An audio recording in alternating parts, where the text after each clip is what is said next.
Samedi 16 février, il est 13 h. Vous êtes sur RTI 1, bonjour et bienvenue. Hier vendredi, le président Alassane Ouattara a été reçu au Palais de l'Élysée à Paris par son homologue français Emmanuel Macron. Ils ont passé en revue l'état de la coopération entre la Côte d'Ivoire et la France. Plusieurs points ont été abordés, notamment l'état d'avancement des travaux de la ligne 1 du métro d'Abidjan.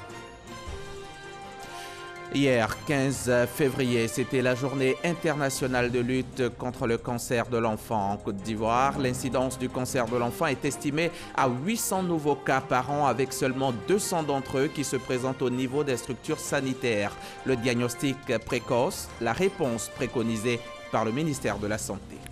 S'il y a médecine moderne, il y a également médecine traditionnelle et 80% des populations africaines en sont adeptes. Dans ce 13 h, nous vous ferons découvrir la médecine traditionnelle burkinabé, considérée par l'OMS comme un exemple en la matière. Le reportage de Didier Nguessan dans une dizaine de minutes. Hier, vendredi 15 février, le président Alassane Ouattara a été reçu au Palais de l'Élysée à Paris par son homologue français Emmanuel Macron. Cette rencontre a permis de passer en revue l'état de la coopération entre la Côte d'Ivoire et la France. À l'issue de l'audience, le chef de l'État a appelé à cesser le faux débat sur le franc CFA qu'il a qualifié de monnaie solide. Le point de la rencontre avec Awa Touré. La dernière rencontre entre les chefs d'État français et ivoiriens remonte au 12 novembre 2018. C'était au lendemain de la célébration du centenaire de l'armistice. 3 mois plus tard, les présidents Alassane Ouattara et Emmanuel Macron se retrouvent de nouveau au Palais de l'Élysée. Un tête-à-tête suivi d'une rencontre élargie à laquelle ont pris part le Premier ministre Amadou Gon Coulibaly et le secrétaire général de la présidence, Patrick Achi, a permis aux deux délégations de faire un tour d'horizon de l'actualité sur le continent africain, mais aussi de passer en revue les relations bilatérales. Nous avons parlé de la coopération bilatérale. Bien entendu, vous connaissez les relations entre la République française et la République de Côte d'Ivoire, qui sont des relations excellentes.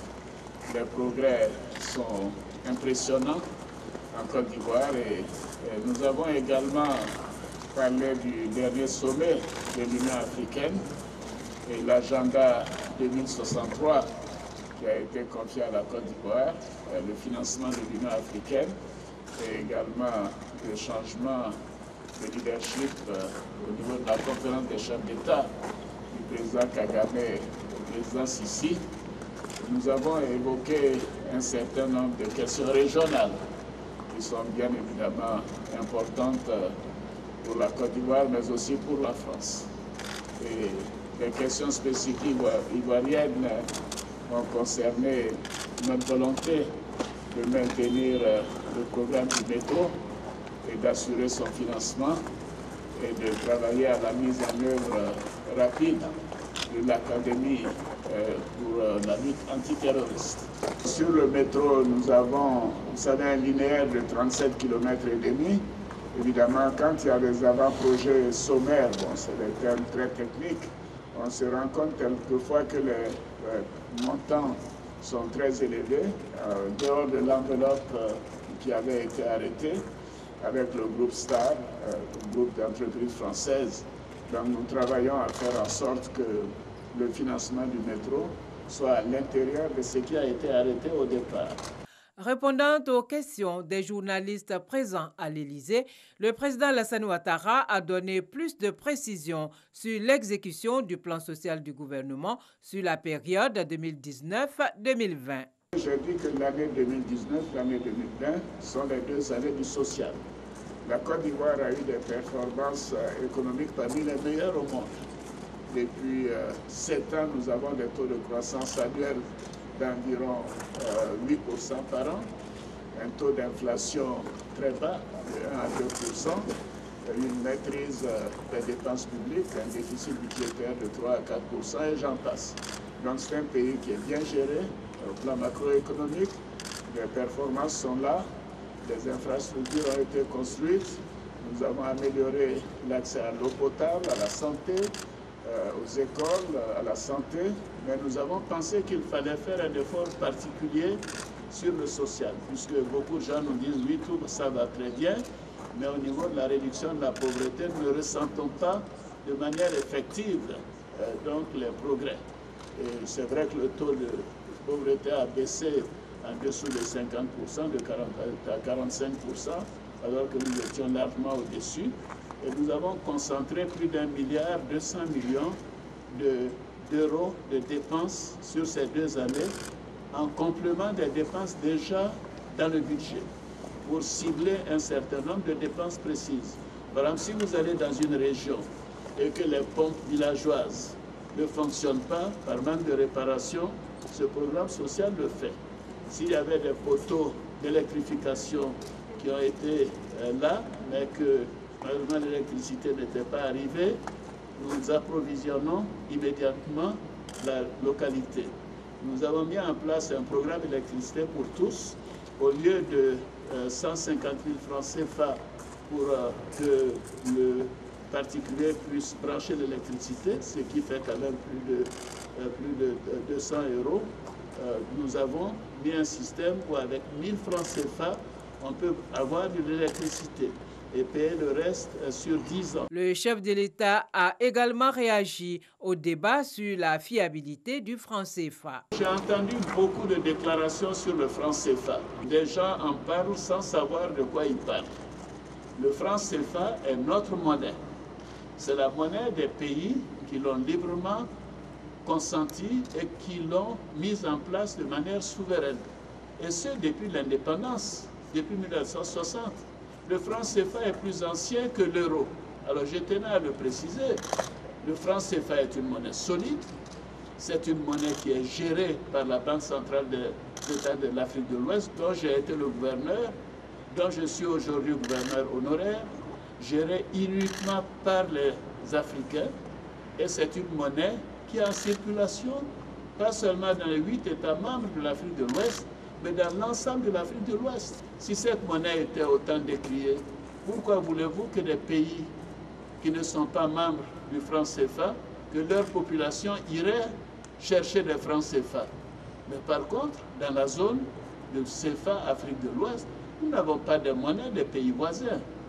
Parce que cette monnaie est solide, elle est appréciée, elle est bien gérée.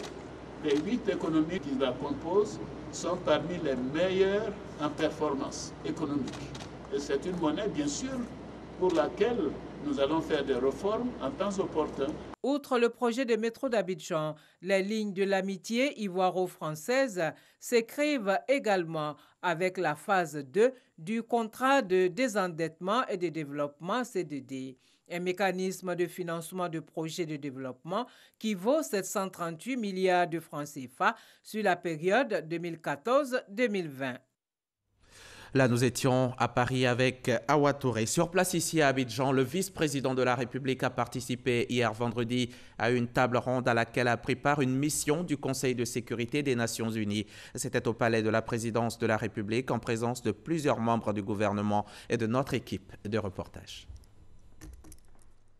À l'initiative des missions permanentes de la Côte d'Ivoire et de la Guinée équatoriale, admises toutes deux à siéger au Conseil de sécurité de l'ONU comme membres non permanents pour la période 2018-2019, une mission du Conseil de sécurité de l'ONU en visite à Abidjan du 14 au 15 février pour faire l'état des lieux de la situation politique, économique et sécuritaire dans la région du fleuve Mano, dont fait partie la Côte d'Ivoire, le Libéria, la Sierra Leone, 3 pays qui ont vécu la situation de guerre.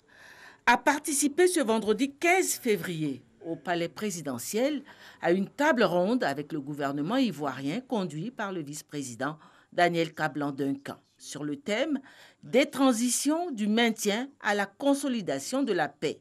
Introduisant la rencontre, le vice-président Daniel Kablan-Duncan a fait une large présentation des initiatives du gouvernement ivoirien dans le cadre de la gestion post-crise et qui ont amené la paix sociale et la stabilité.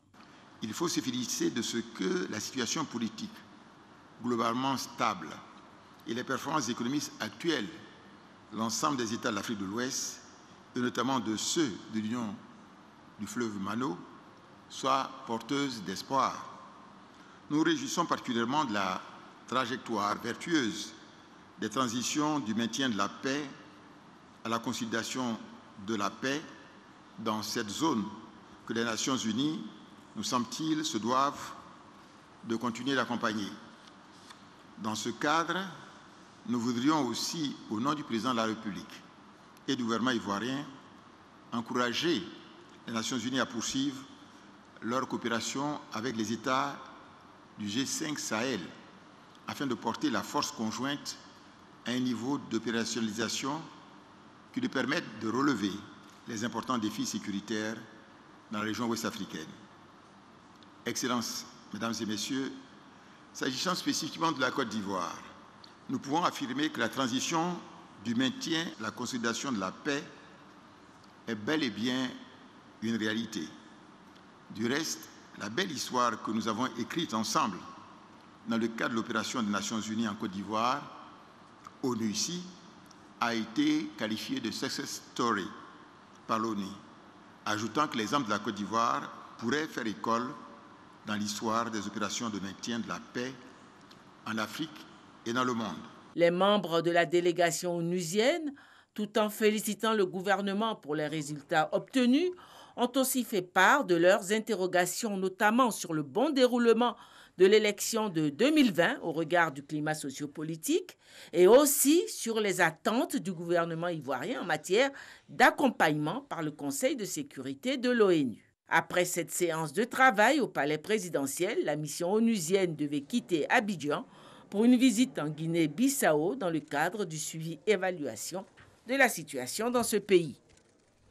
C'était un reportage de Viviane Haïm. Pendant ce temps, Ahmed Bakayoko, lui, inaugurait le service des urgences de l'hôpital militaire d'Abidjan. Le plateau technique de HMA se trouve ainsi renforcé avec du matériel biomédical et de bureaux. Le ministre d'État, ministre de la Défense, a profité du micro de notre reporter Abou Sanogo pour exprimer l'engagement du gouvernement d'améliorer les conditions de vie des militaires. Le bâtiment flambant neuf de l'extension de l'HMA, l'hôpital militaire d'Abidjan mis en service par le ministre d'État, ministre de la Défense Ahmed Bakayoko. Des infrastructures équipées au nombre desquelles le service des urgences qui viennent renforcer le plateau technique du dit hôpital et qui vont améliorer les conditions de travail du personnel. Ça nous permet vraiment de travailler dans des conditions très bien et honorables qui vraiment agrandit et apporte une bonne image à l'hôpital et à la fonction militaire que nous exerçons. Je crois que les militaires et les familles peuvent venir tranquillement se soigner. Cette acquisition va donc permettre à l'hôpital militaire d'Abidjan d'améliorer l'accueil des militaires. Nous avons déplacé aussi les consultations pour offrir un meilleur plateau de consultation à nos praticiens qui sont à l'hôpital militaire d'Abidjan. Une visite guidée des installations effectuées par le ministre d'État, ministre de la Défense Ahmed Bakayoko, qui lui a permis d'apprécier les efforts consentis par la direction de l'hôpital pour le hisser au rang d'hôpital de référence. Aujourd'hui, nous renforçons, réhabilitons les capacités de l'hôpital militaire d'Abidjan, qui va concrètement nous permettre une meilleure prise en charge sanitaire de nos hommes. Et l'année qui vient, nous allons mettre l'accent sur le grand programme de construction de 3 hôpitaux militaires et de la réhabilitation, le renforcement de l'hôpital d'Abidjan par un prêt que nous avons avec l'Inde de 42 milliards. Ce sera un hôpital à Bouaké, à Korogo, à Daloa et le HMA ici à Abidjan complètement renforcé et réhabilité. Je pense que c'est des mesures concrètes dont je suis très fier et je voudrais en tout cas féliciter le chef d'état-major, le directeur des services de santé, tout le personnel du HMA et leur demander de continuer à travailler pour améliorer les conditions de santé des militaires. Le bâtiment de l'extension est destiné aux hospitalisations de médecine et de chirurgie, aux urgences médicales et chirurgicales. Et il va comprendre 4 blocs opératoires, 9 boxes de réanimation, un service multidisciplinaire et une centaine de lits d'hospitalisation. Il offre toutes les prestations de médecine générale et de spécialités aux militaires, à leurs familles et reçoit également les civils. Je vous le disais en titre, hier 15 février, c'était la journée internationale de lutte contre le cancer de l'enfant. En Côte d'Ivoire, l'incidence du cancer de l'enfant et de l'adolescent est estimée à 800 nouveaux cas par an. Mais seulement 200 d'entre eux se présentent au niveau des structures sanitaires publiques. Avec un taux de décès de 36,5% contre 40% de taux de rémission, le programme national de lutte contre le cancer de l'enfant milite pour un diagnostic précoce. Le reportage de Salima Toudia. Atteint d'un cancer de l'œil dès l'âge de 2 ans, Zie a subi une énucléation de l'œil gauche. En classe de CP1, à présent guéri, il ne peut que voir d'un seul œil. Avec son père, il est venu rendre témoignage aux autres enfants qui luttent contre le cancer. Si le cancer est détecté plus tôt, on peut en guérir. Parce que lui, il se porte très bien, parce que ça a été détecté plus tôt. Pour avoir des chances de guérir comme Zie, un diagnostic précoce doit être fait. En Côte d'Ivoire, sur 800 nouveaux cas attendus chaque année, seulement 200 malades sont traités dans les établissements sanitaires spécialisés. 45% d'enfants arrivent à des stades avancés avec un taux de décès de 36,5%. Le parent est à la maison avec son enfant et il y a une boule qui sort au niveau de ses yeux ou au niveau de son ventre. Et par négligence, l'enfant va arriver à l'hôpital, l'insecte arrive. Non, on sensibilise les parents. À un moindre signe, amener l'enfant à l'hôpital. Si le cancer, le diagnostic est fait tôt, la prise en charge est adéquate, le cancer guérit à 90% des cas. La question du traitement et de la prise en charge est évoquée quand on note un taux d'abandon du traitement de 23%.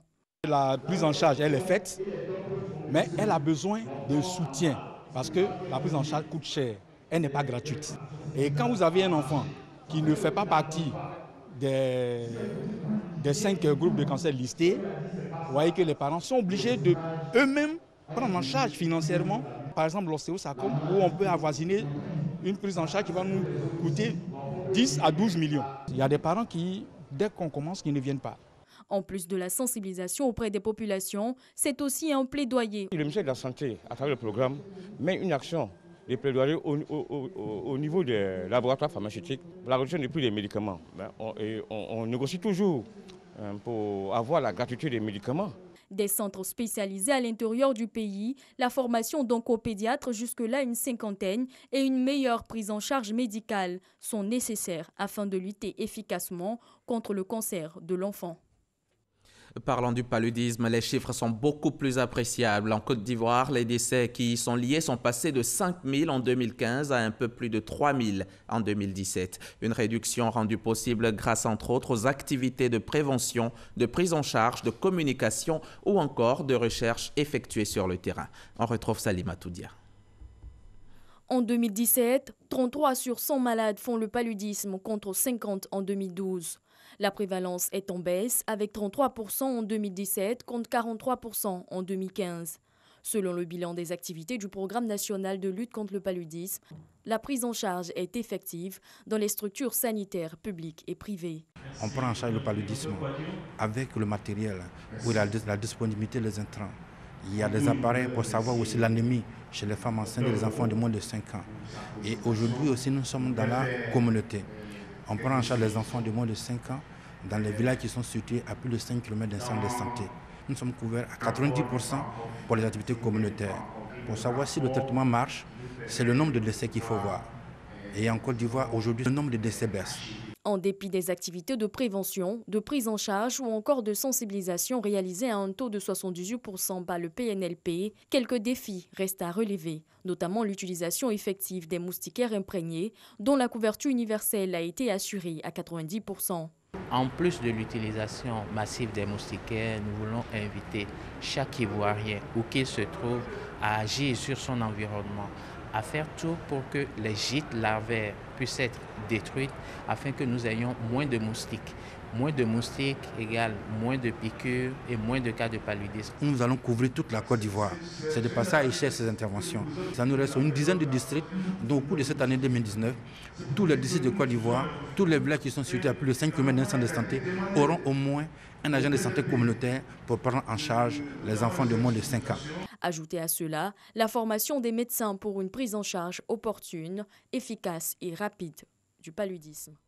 Et à côté de la médecine moderne, il faut compter avec la médecine traditionnelle et 80% des populations africaines en sont adeptes. Les praticiens de cette médecine opèrent souvent dans l'informel, mais les choses semblent changer. Au Burkina Faso, par exemple, l'exercice de la médecine traditionnelle s'est nettement amélioré grâce à un cadre réglementaire au point d'être aujourd'hui considéré par l'OMS comme un modèle sur le continent. Médecine traditionnelle, le modèle burkinabé, et c'est un reportage de Didier Nguesson du service Société de la rédaction.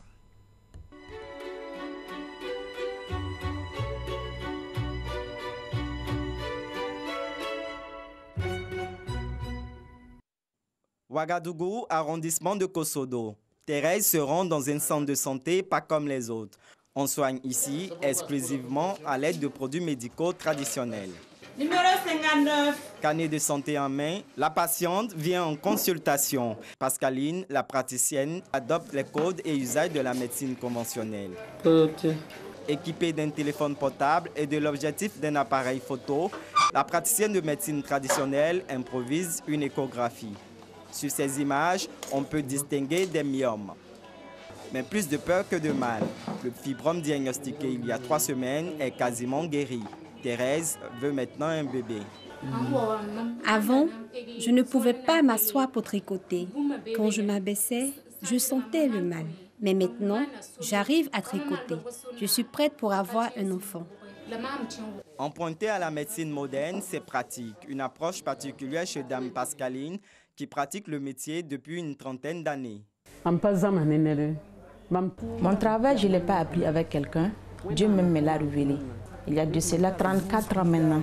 Sur ce point encore, de l'organisation, Dieu m'a encore révélé. Il m'a montré comment faire pour avoir un endroit bien stable et accueillir les malades. Il y a des médecins même qui les conduisent. Des fois même, il y a un médecin à Pau qui envoie des dames ici par rapport au fibrome et les kystes là.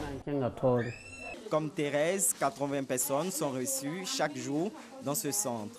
Certains patients n'ont pas trouvé satisfaction à l'hôpital. Ils espèrent recouvrer la santé ici. On est sorti hier soir seulement de l'hôpital. Ce matin, très tôt, je suis venue ici. Voilà, en tout cas, la dame l'a dit que ici, là, si tu viens ici, avec la grâce de Dieu, vraiment, tu auras la santé. Moi, j'avais des maux de ventre. On a regardé, on m'a dit que j'ai des ulcères. C'est pour là que je suis là pour me traiter.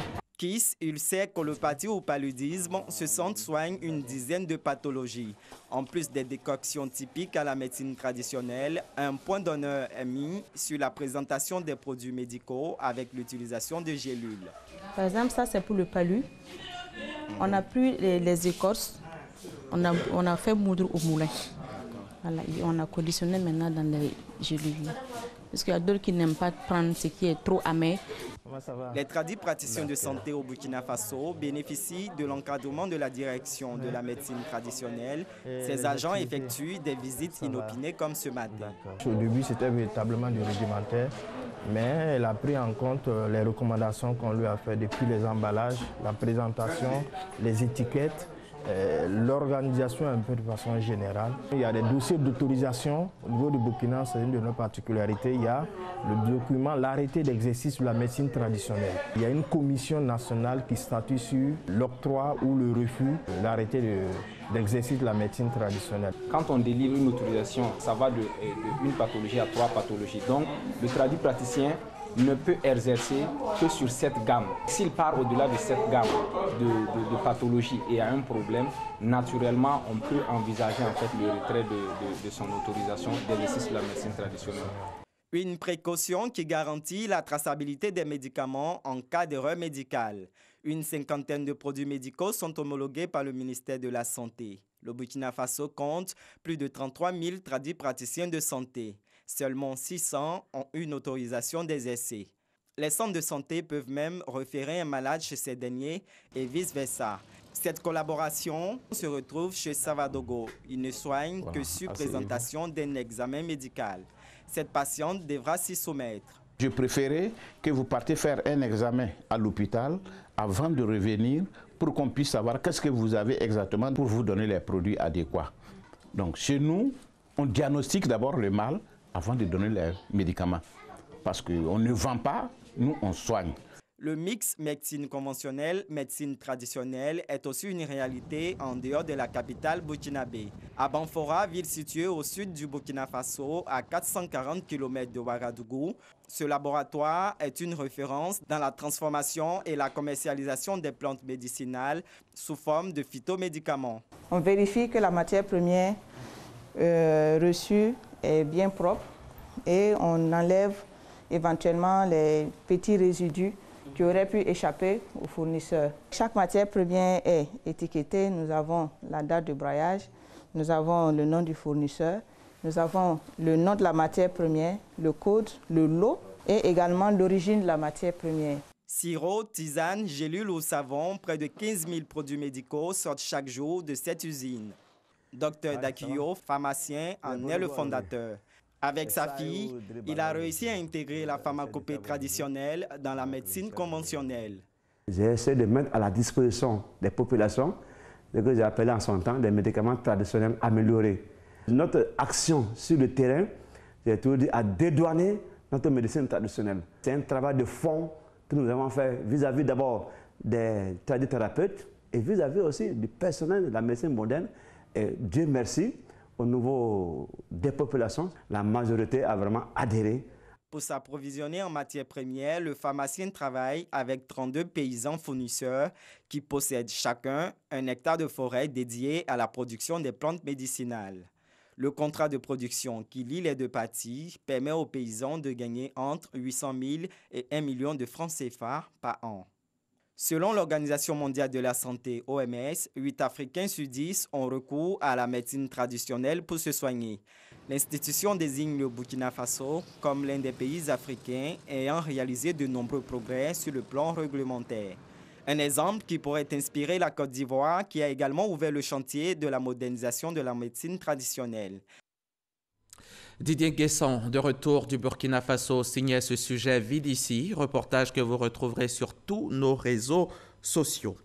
Voilà plusieurs semaines maintenant que l'école est fermée en Côte d'Ivoire. La ministre de l'Éducation nationale s'attelle à la rouvrir. Elle a rencontré jeudi les syndicats et les plateformes syndicales pour échanger sur cette crise qui n'a que trop duré.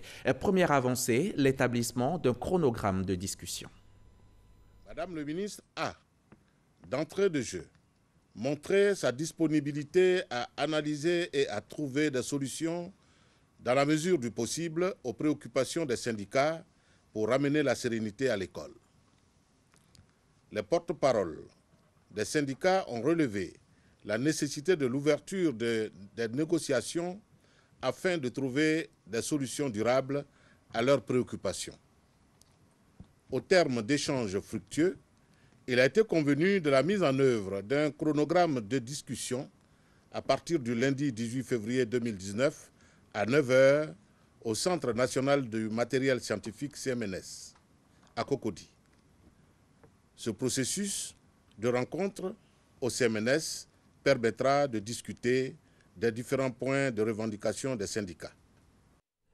Les propos du secrétaire permanent du Conseil consultatif de l'éducation nationale ont été recueillis pour vous par Grace Kando. Le district d'Abidjan, désormais une Ubuntu Hub City, la cité des défenseurs des droits de l'homme. C'est une idée de l'organisation African Defenders qui entend renforcer et consolider le réseau des défenseurs des droits de l'homme en Côte d'Ivoire. D'où cette signature de mémorandum d'entente entre la coalition ivoirienne des droits de l'homme et African Defenders. C'était jeudi dernier à Abidjan, Cocody, en présence de nos reporters Laurent Sachaud et Abou Sanogo.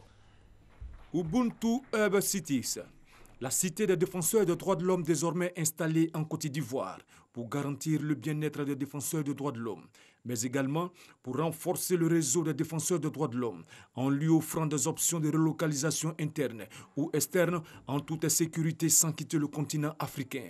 D'où la signature d'un mémorandum d'entente entre la coalition ivoirienne des défenseurs des droits de l'homme et le réseau panafricain African Defenders.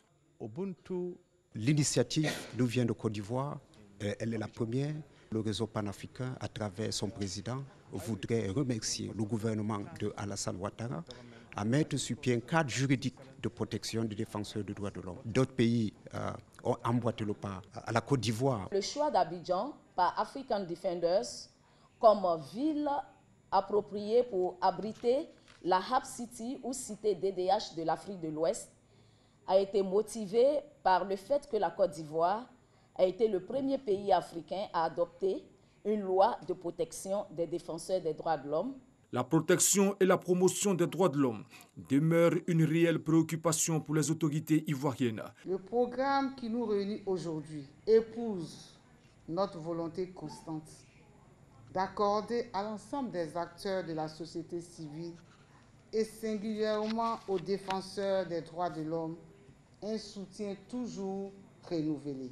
L'organisation entend donc poursuivre les jours à venir la mise en place de ce projet dans d'autres pays africains afin de promouvoir les droits de l'homme.